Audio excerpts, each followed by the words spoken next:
श्री नारायण भगवान की जय। चैत्र मासे शुक्ल पक्षे कामदा एकादशी ही भगवान श्री कृष्ण बोले कि हे राजन, चैत्र मास के शुक्ल पक्ष की एकादशी का क्या नाम है? तो इस एकादशी का नाम कामदा एकादशी है और इस एकादशी का व्रत करने से प्राणी की समस्त कामनाएं कार्य सिद्धि प्राप्त होती है। ये एकादशी व्रत हमें करना चाहिए। प्रसन्न जो का इसे एक बार भगवान श्री कृष्ण ने धर्मराज जी से पूछा था और यही प्रसन्न एक बार राजा दिलीप ने गुरु वशिष्ठ से पूछा था कि महाराज, तब गुरु वशिष्ठ जी बोले कि हे दिलीप, ये चैत्र मास के जो शुक्ल पक्ष की एकादशी है, ये समस्त पापों को दूर करने वाली है, समस्त पापों को नष्ट करने वाली है, धन धान पुत्र पुत्रादि की देने वाली एकादशी है। इस एकादशी का व्रत करने से प्राणी कुयोन योनि से छूट जाता है।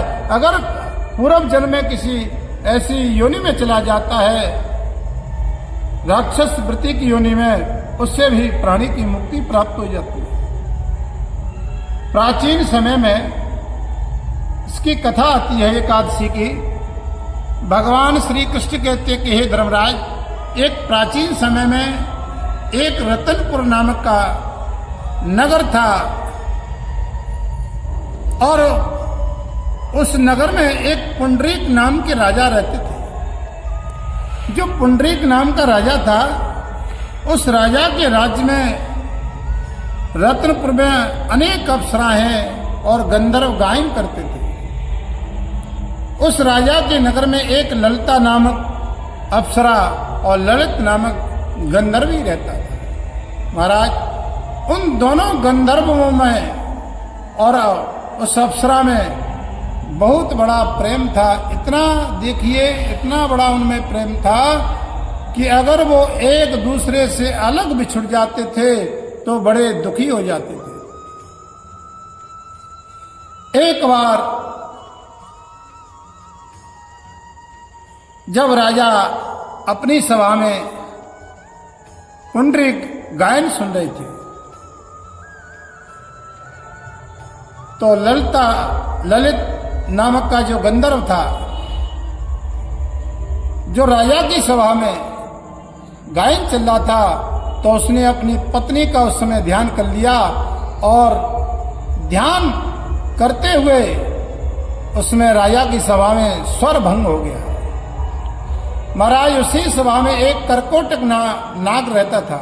उसने जाकर के, करकोटक नाग ने जाकर के राजा पुंडरीक से शिकायत कर दी कि महाराज, ये ललित गंधर्व जो है, इसने गायन आपकी सभा में अशुद्ध कर दिया है। राजा ने देखा, तत्काल राजा ने उस गंधर्व को श्राप दे दिया। राजा पुंडरीक को क्रोध आ गया कि हे द्रौपदी, तुमने मेरे सामने गाते समय अपनी पत्नी का स्मरण किया है, ध्यान किया है, इसलिए मैं तुझे श्राप देता हूं कि तू मांस खाने वाला नर पक्षी की योनि में जन्म प्राप्त कर। राजा पुंडरीक ने उस ललित गंधर्व को श्राप दे दिया। देखिए, हम अगर भगवान की कथा सुन रहे हैं, भगवान का कीर्तन कर रहे हैं, तो हमारा ध्यान वासनाओं में अगर चला जाता है तो हमारी जो पूजा पाठ है वो सब हमारी विफल हो जाती है। एकादशी की कथा हमें ये ज्ञान देती है कि हमें एकाग्र चित्त से सभी इंद्रियों को बस में करते हुए इस एकादशी का व्रत करें। जब उसकी पत्नी को ये मालूम पड़ा कि मेरे पति को राजा पुंडरीक ने श्राप दे दिया है और श्राप से महाराज उसका विकराल योनि शरीर प्राप्त हो गया है, वो जाकर के ललिता अपने पति के उस राक्षस स्वरूप को देख करके बड़ी दुखी हो गई। अपने पति के लिए, उद्धार के लिए भ्रमण करती हुई दरदार विंध्याचल पर्वत पर पहुंच गई। वहां पर जाकर के श्रृंगी ऋषि के आश्रम पर पहुंच गई और श्रृंगी ऋषि के आश्रम पर जाकर के चरणों में गिर करके प्रणाम करने लगी कि हे ऋषिवार, मेरी विनती सुनिए, मैं बड़ी ही दुखी हूं। ऋषिवर बोले, हे देवी, आप पर क्या कष्ट है?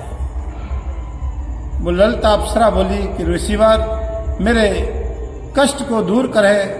मेरे पति जो कैसे बड़ी कुयोग योनि में चले गए हैं, राजा पुंडरीक ने श्राप दे दिया है और मेरे पति के लिए कोई उद्धार बताइए जिससे मेरे पति का उद्धार हो सके।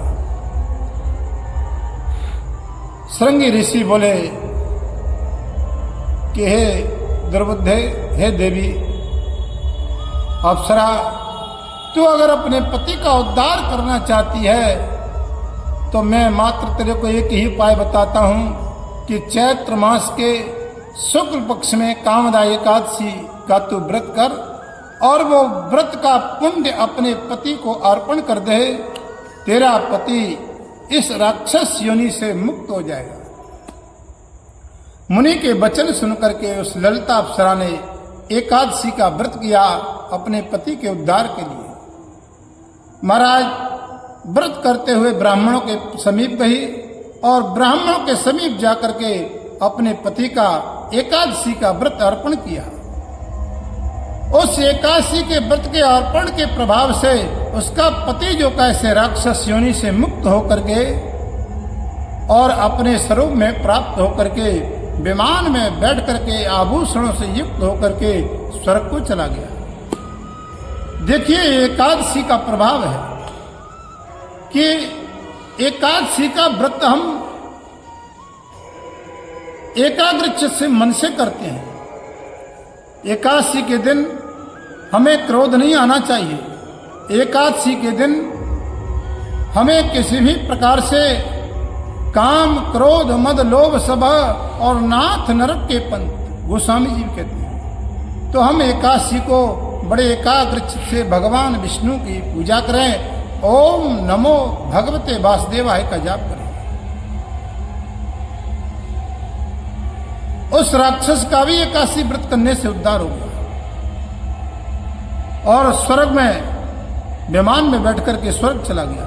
तो भगवान श्री कृष्ण कहते हैं कि हे धर्मराज, इस एकादशी का विधि व्रत प्राणी व्रत करता है तो उस प्राणी के समस्त पाप दूर हो जाते हैं और अंत में राक्षस योनि से कुयोन योनि से छूट जाता है।